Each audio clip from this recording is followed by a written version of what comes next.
Bonsoir à toutes et à tous, ravi de vous retrouver pour un nouveau numéro d'Accès Direct, votre rendez-vous quotidien avec l'actualité et l'information en Savoie-Mont-Blanc sur votre chaîne préférée. Nous sommes le jeudi 24 octobre 2019, c'est parti pour 45 minutes de belles rencontres. Au programme ce soir, je recevrai Mario Vérenne, le directeur de l'Emanis. Nous parlerons bien évidemment du Léman Express avec lui. J'accueillerai ensuite Séverine Lombardi qui viendra nous présenter ses bijoux d'inspiration montagnarde. Et enfin, l'artiste Théo Lavabo viendra s'asseoir sur notre canapé bleu. Mais avant toutes ces réjouissances, j'ai le plaisir d'accueillir Clémence. Salut Clémence. Salut Seb. Pour les titres de ce journal du 24 octobre 2019, on parlera du nouveau procès de Laura Pfeffer, de ce qu'on appelle l'affaire Tefal. L'affaire Tefal, oui, la Cour d'appel de Lyon a rendu donc son délibéré dans cette fameuse affaire Tefal. Ce jeudi, Laura Pfeffer a écopé d'une amende avec sursis et des dommages et intérêts. Elle était en ligne avec nous et on la retrouvera un petit peu plus tard dans le JT. Et ensuite des travaux très attendus. Oui, on connaît le nouveau visage de la route départementale 3508 à Gillon, axe majeur du nord de l'agglomération annécienne. Les travaux devront normalement fluidifier le trafic de la zone. Merci beaucoup Clémence. On démarre cette émission avec l'actualité. Je reçois Mario Vérenne. Bonsoir. Bonsoir. Alors vous êtes le directeur de l'Emanis. C'est ça. Avant toute chose, avant de rentrer dans le vif du sujet, est-ce que vous pouvez nous expliquer précisément ce qu'est l'Emanis ? L'Emanis, c'est une filiale de SNCF et des CFF, avec son siège à Genève, pour être plus proche des clients pour le Léman Express, puisqu'on sera l'opérateur du Léman Express avec nos deux maisons mères présentes sur France, la SNCF, et sur Suisse, les CFF. Quelles sont les missions précises de l'Emanis pour ce Léman Express, justement ? Alors évidemment, mis à part les contacts qu'on a avec les autorités organisatrices des transports, on est aussi responsable de la planification de l'offre et du marketing, de la communication, également de la coordination après de la production, à ce que ça fonctionne vraiment sur l'ensemble du périmètre, au-delà des frontières, de bout en bout. Vous avez un vrai rôle pédagogique puisque vous avez mis en place tout au long du mois d'octobre, notamment une série de séances publiques d'information. Qu'est-ce qu'il en ressort de ces séances ? C'est très important et c'est certain. Il est important d'expliquer comment le Léman Express va fonctionner puisque c'est quelque chose de nouveau. Donc on a décidé d'être présent. Surtout à Genève, on a organisé des séances publiques près de la gare Cournavin. Il y en a aussi qui sont organisées par le canton de Genève un peu partout sur le territoire genevois. Mais nous, on est présents en France, par exemple au Salon transfrontalier, où on était très présents aussi avec des séances publiques, puisqu'il est nécessaire d'expliquer comment ça fonctionnera et de répondre aux questions et d'expliquer aussi tout ce qui reste à faire dans les 51 jours qui restent. Justement, dans quel état d'esprit vous êtes, vous, en tant que directeur de l'Emanis, à 51 jours de ce jour J ? Alors, je suis rassuré, puisque je sais que tout est entrepris par des centaines et des centaines de personnes pour que ça fonctionne le 15 décembre. La tension est très élevée, à la fois à la SNCF comme au CFF et également dans nos équipes. Il nous reste 51 jours. Il y a beaucoup de tests technologiques encore à faire. Les compositions ont été homologuées, mais il reste maintenant aussi la formation de l'ensemble du personnel. Donc il reste beaucoup à faire et je pense que ça se passera très bien le 15 décembre. Donc je suis serein, sachant que quand on prend un tel service qui est complètement nouveau, qui est unique en Europe, dans sa complexité et son périmètre RER transfrontalier, il y aura certainement des petits couacs au départ qu'il va falloir suivre, qu'il va falloir corriger et qu'on communique bien aussi avec nos clients après dès le premier jour si jamais il y a quelque chose qui n'aurait pas été tel qu'on l'aurait promis dès le départ. Mais on fait tout pour que ça fonctionne. Vous sentez l'excitation de la part de la population notamment ? Oui. Oui. Ils l'attendent avec impatience. Je ressens une très très grosse attente, en particulier sur la Haute-Savoie, où vraiment ce produit est attendu depuis de nombreuses années. Je ressens aussi une grande excitation de la part de tous les cheminots qui sont concernés, puisque c'est vraiment un projet de vie, un projet de société, de mettre en service ce Léman Express. Oui. Et l'attente, quand je me déplace en Haute-Savoie, je me rends compte que le train avec Genève faisait défaut. Ce maillon manquant qui était le CEVA, donc entre Cournavin et Annemasse, il est urgent pour pouvoir un petit peu développer ces transports publics dans cette région franco-valdo-genevoise qui souffre tant de sa mobilité. Quand on travaille sur un dossier comme celui-ci depuis maintenant plusieurs années, est-ce qu'on se rend compte là qu'il est sur le point d'aboutir ? Oui, alors moi-même, je n'ai que l'honneur finalement d'être là. Inauguration, puisque notre société est très récente. J'ai travaillé auparavant au chemin de fer, mais pas forcément dans ce domaine. Ça fait 2 ans que je suis dans ce projet, mais il y avait des gens depuis, j'ose dire, 100 ans, mais surtout aussi ces dernières décennies qui se sont engagés énormément pour un jour voir arriver ce Léman Express. Et il y en a même qui, hélas, ne peuvent pas voir sa mise en service. Et donc, on sent que c'est quelque chose d'historique. C'est une page d'histoire, c'est un peu un démarrage d'une histoire ferroviaire pour cette région. Ouais. Le fait que ce soit une réussite transfrontalière, c'est une fierté ? Oui, très clairement, parce que nous le savons, nous vivons dans une région transfrontalière où la frontière existe, mais enfin, pas dans la vie quotidienne. Pour la plupart, que ce soit pour les Genevois, que ce soit pour nos amis de Haute-Savoie ou de l'Ain. Néanmoins, nous savons aussi que c'est compliqué quand on veut réaliser ce genre de projet, puisque nous, on aimerait que le client il ne sente pas du tout la différence, qu'il soit à Évian, qu'il soit à Coppet, etc. Et ce qui se cache là derrière, évidemment, c'est beaucoup de complexité. Mis à part l'écartement des voies, il n'y a pas énormément de choses qui sont pareilles, mais la fierté, elle est un peu là, à trouver aujourd'hui un temps où peut-être d'autres construiraient des murs, ici dans cette région, avec les autorités, avec les chemins de fer, pour réaliser un tel projet qui est un trait d'union qui va au-delà du simple transport ferroviaire. Les horaires étaient attendus depuis longtemps. Les fiches horaires ont été dévoilées ce mercredi. Qu'est-ce qu'on peut en dire, notamment en niveau de fréquence? Alors, ce qu'on peut dire, c'est que ce qui a toujours été dit, c'est qu'on aura une relation par heure sur l'ensemble des branches. C'est le cas sur Saint-Gervais, sur Évian et sur Annecy, évidemment. Aux heures de pointe même, toutes les 30 minutes. Alors, quand je parle d'une relation par heure ou toutes les 30 minutes, c'est parfois direct avec Genève, parfois c'est avec un changement à de masse. C'est important de comprendre pourquoi il n'y a pas une régularité de tous les trains qui vont direction Genève. C'est important de savoir que la Haute-Savoie a aussi besoin d'un système TER pour relier les villes entre Annecy et Saint-Gervais, par exemple, ou entre Bellegarde et Évian. Et donc, pour pouvoir intégrer ça dans un tout qui permet d'aller chaque heure un peu partout, eh ben, il a fallu trouver des compromis. Donc, souvent ou parfois, il y a un changement à de masse qui est prévu, et parfois c'est direct avec Genève. On a beaucoup parlé d'Annemasse. Malgré tout, Annecy va rester quand même à une bonne heure et demie de Genève. Oui.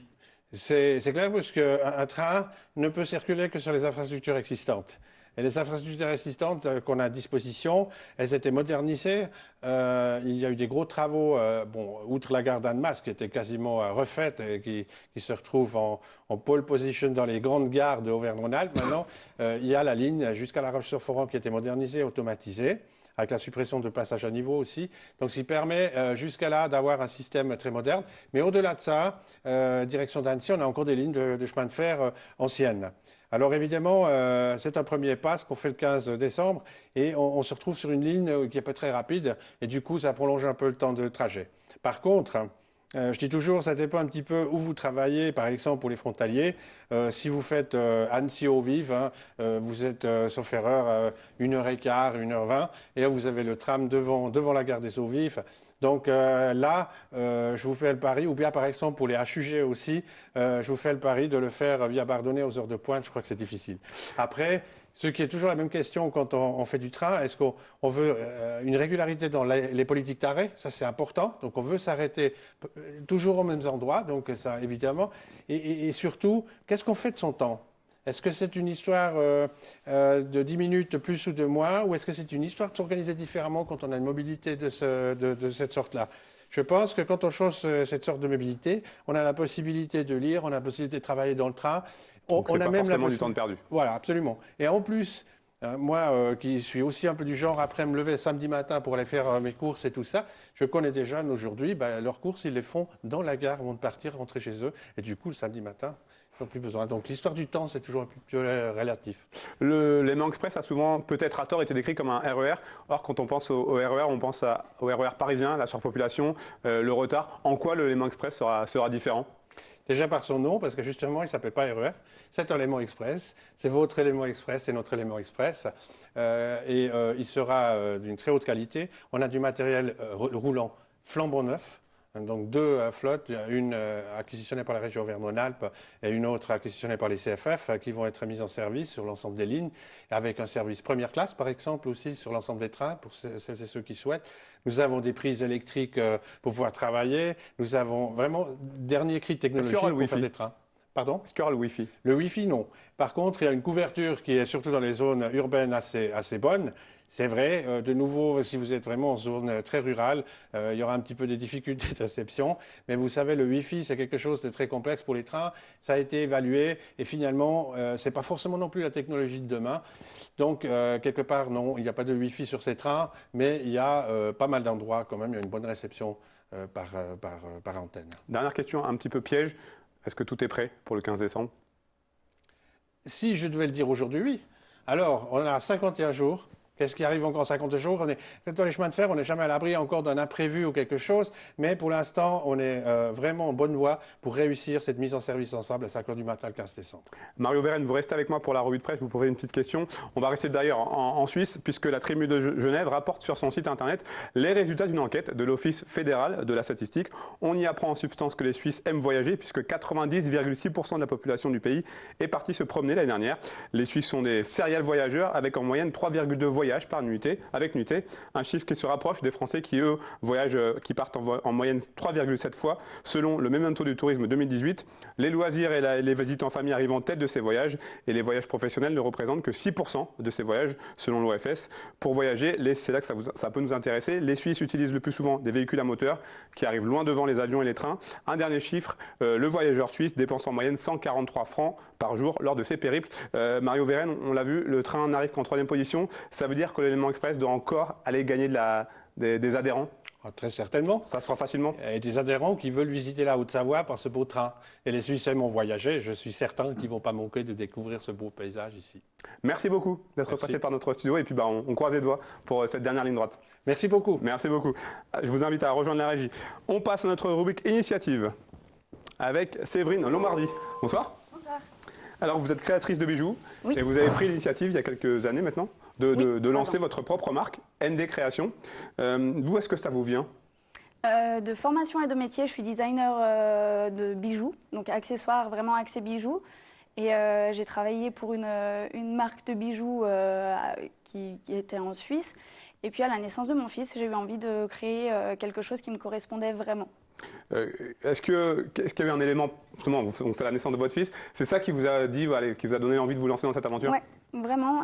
C'est vraiment quelque chose que j'ai toujours eu envie. Je me suis toujours dit un jour je lancerai quelque chose qui m'est propre. Et en effet, la naissance de mon fils a été vraiment l'élément déclencheur. Alors, ND Création, qu'est-ce que c'est? ND Création, le nom? Déjà, le nom, oui. Le nom, mon fils. Mon fils s'appelle Eyende, donc je lui ai piqué la fin de son prénom.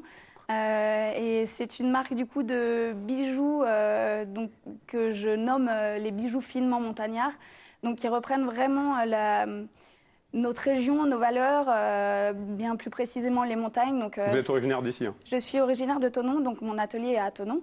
Et c'était vraiment l'idée, ce sont des bijoux qui me ressemblent parce que je dis toujours, je suis une nana de l'extérieur, j'aime être dehors, aller en montagne, dans la nature. Donc ce sont des bijoux qui reprennent ces valeurs-là. Où est-ce que vous allez chercher votre inspiration? En montagne. Tout simplement? En montagne, simplement, dehors, au gré des rencontres, au gré de tout ce qui m'entoure aussi. Je dis toujours qu'il n'y a pas de hasard, donc à chaque fois, des éléments qui amènent à des nouvelles choses, des nouvelles collections, des nouveaux projets. Alors qu'est-ce que vous proposez comme type de bijoux? Il y en a quelques-uns sur vous, il y a quoi? Oui. Il y a des bagues, des bracelets, des colliers? Tout à fait. Des bagues, bracelets, colliers, boucles d'oreilles. Au début, c'était uniquement pour femmes et depuis peu, je me suis lancée aussi sur les bracelets pour hommes. Très bonne idée. Une gamme, voilà, on était vraiment demandeurs à ce niveau-là. Donc vraiment quelque chose qu'il faut que je développe encore. C'est moins facile pour moi, c'est moins évident, on va dire, que des bijoux pour femmes. Est-ce que vous cherchez à faire passer quelque chose à travers vos créations? Des valeurs vraies, en fait. C'est pas le bijou... avant, le bijou pour la marque pour laquelle je travaillais était plus axé mode. Là, on arrive dans quelque chose qui est un peu plus authentique, presque communautaire. Enfin, les gens de la montagne, etc. Et au fur et à mesure de l'évolution de la marque, je me rends compte que c'est vraiment ça, en fait. C'est vraiment des gens qui se retrouvent là-dedans, dans ces valeurs, qui viennent me voir. Et enfin, ouais, c'est vraiment un truc un peu familial, assez chouette. Comment est-ce qu'on peut les caractériser, les bijoux ND Création? Finement montagnard. Alors, vous l'avez dit, votre atelier est basé au bord du lac Clément. Oui. C'est vous qui fabriquez? Tout. Vous travaillez sur quel type de matière?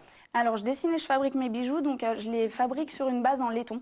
Donc je découpe tous mes motifs, ensuite je fais mes assemblages. Il n'y a qu'une chose que je ne fais pas moi, c'est le plaquage, puisque ce sont des bijoux plaqués or rose, or jaune et argent. Donc c'est la seule chose qui est sous-traitée à un atelier français également. Donc du coup ce sont vraiment des bijoux, on va dire à 95% au savoyard et 5% français. J'imagine que c'était important pour vous, fier de votre région, de votre appartenance, d'avoir une fabrication quasiment totale au savoyard? C'est ça. C'est en bonne chauvine que je suis, on le ressent bien dans les bijoux avec nos montagnes. Pour moi, c'était important et j'aime aussi cette polyvalence que ça peut m'offrir du fait de passer par la phase de recherche, de croquis, de dessin, ensuite la phase prototype, fabrication. Donc, c'est aussi cette volonté-là de pouvoir avoir une maîtrise globale du produit. Alors, est-ce que ça correspond, cette aventure, le fait d'avoir lancé votre entreprise, ça correspond à l'idée que vous en aviez? Finalement, oui. C'était un peu flou au début. Au final, j'avance aussi au fur et à mesure du grossissement de la marque. Et je me rends compte que c'est moi, en fait. Je me retrouve vraiment là-dedans. Est-ce qu'on peut vous commander des pièces? Est-ce que c'est forcément des choses qui vont venir de votre inspiration? Alors, le problème est le temps. Donc maintenant, c'est vraiment des collections que je dessine d'avance. Je fais de moins en moins de sur-mesure. J'en ai eu fait au début, des alliances, des bijoux de mariés qui ont vraiment un thème montagne, donc on fait des parures. Je l'ai eu fait au début, maintenant j'ai vraiment un manque de temps, malheureusement. Alors, plusieurs moyens pour découvrir d'abord et puis se procurer vos bijoux, donc sur Internet. Et puis, j'imagine qu'il y a quelques points de vente un petit peu partout en Haute-Savoie. On a ouvert une boutique de créateurs il y a 2 ans à Annecy, donc au 32 rue Sommeillé, c'est l'établi 65. Donc on est 3 créatrices associées et on présente nos créations, plus d'autres créations d'autres créateurs éphémères. Sinon, vous pouvez retrouver mes bijoux donc, sur notre site en ligne. Et là, c'est vraiment la phase de cette année, le recherche de nouveaux points de vente. Justement, les projets pour les années, les mois déjà, les mois futurs, les années à venir, qu'est-ce que c'est? C'est encore plus développer la marque? C'est peut-être partir sur une autre gamme? Vous avez parlé tout à l'heure des bijoux hommes déjà? Oui, tout à fait. Alors, étendre la gamme homme. Et en effet, le gros projet, c'est de trouver de nouveaux points de vente. Il y en a pas mal qui vont déjà arriver fin d'année sur Flaine, différentes stations aussi. Et vraiment, j'aimerais développer ça et pouvoir étendre gentiment, mais sûrement, les créations. Qu'est-ce qui vous plaît dans le bijou, justement? Comment vous avez eu l'idée à l'époque, quand vous étiez plus jeune, de vous orienter vers cette filière? Qu'est-ce qui vous a donné envie? C'est la créativité. J'ai toujours voulu faire quelque chose de créatif. Donc ensuite, c'était manuel forcément. Donc j'aime à la fois, là ce qui me plaît c'est de pouvoir dessiner, fabriquer, enfin c'est vraiment de voir toutes les étapes là et c'est ce qui m'a amené au bijou. Par exemple, un bracelet comme vous avez, oui. C'est combien de temps en termes de fabrication? En termes de temps, on est vraiment toutes les étapes, on est facilement sur 2 heures de travail entre la découpe et après il y a tout ce qui en suit, donc les finitions, les arêtes, etc. jusqu'au polissage final. Merci beaucoup en tout cas, Séverine. Merci à vous. Bravo pour ce que vous faites. Merci beaucoup. Merci bien. Bonne journée. Allez, on termine cette première partie avec un artiste, Théo Lavabo. Bonjour. Salut Théo. Ça va? Alors, très bien. Ravi de te, on va se tutoyer, ravi de te recevoir sur ce plateau. Artiste à multiples facettes, photographe, réalisateur, chanteur. Exactement. Et même sirène. Bon, t'es pas venu en tenue sirène, mais qu'est-ce qui te correspond le mieux? Qu'est-ce qui me correspond le mieux? Alors, premièrement, c'est mon travail. La photographie, premièrement. Ensuite, la vidéo. Et troisièmement, on va dire que le chant, c'est du loisir pour moi. Alors, le public au Savoyard te connaît et le grand public a pu te découvrir ce mardi dans l'émission La France a un incroyable talent, diffusée sur M6. Qu'est-ce que tu gardes, toi, de ce passage-là sur cette chaîne, cette émission? Pour moi, c'était une expérience qui était géniale. J'ai trop rigolé, j'étais super bien accompagné. J'ai une vingtaine d'amis qui sont venus jusqu'à Paris dans le public. J'avais ma sœur, des gens aussi dans les loges. L'équipe M6, ils étaient à fond dans mon projet, du coup ils m'ont encouragé. Non, franchement, c'était génial. C'était quoi le but pour toi de cette expérience? Alors le but pour moi de cette expérience, c'était s'amuser. En fait, je m'étais dit, en ce début d'année, je me suis dit, tiens, j'aimerais bien faire un truc cette année rigolo, participer à une émission de télé et m'amuser, faire n'importe quoi. Et en fait, j'ai passé ce casting-là, j'ai été pris, donc je me suis donné à fond dedans. Et vu que j'avais déjà fait une première chanson et que j'ai été sélectionné avec celle-ci, je me suis dit, je vais en faire une deuxième qui est vraiment rigolote et qui est plus plus nationale, puisque la chanson du lac, elle est plus locale. Et du coup, ça a donné comme Aladdin. Et c'est très rigolo. Et d'ailleurs, on va regarder un petit extrait, on va écouter un petit extrait de cette chanson. Pas de souci.